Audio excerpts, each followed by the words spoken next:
CEO Ronald can create the difference. She's getting prepared to bowl one of my blocks here at the Pan Am Games.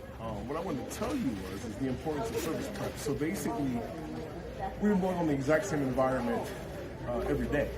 But every day I start out by throwing this particular bowling ball at 1500 grit. So I know that bowling ball is going to shine itself as I'm bowling. So every time at the very beginning of the block, I go ahead and surface the bowling ball again.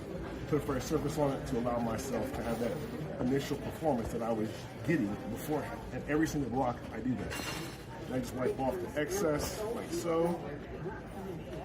And then that way, I'm ready to go.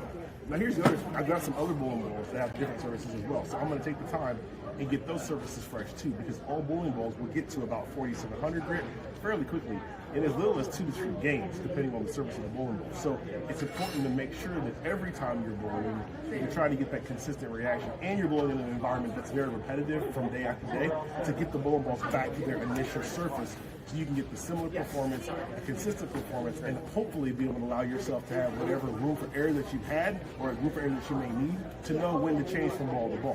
What this really does, it does help me to have that ability too. I know when this ball begins to get too early and too smooth, I can go to my next bowling ball that will be a little bit longer and a little bit more angular to make up for the difference, as I may have to begin to move into the more oil and have more friction approach.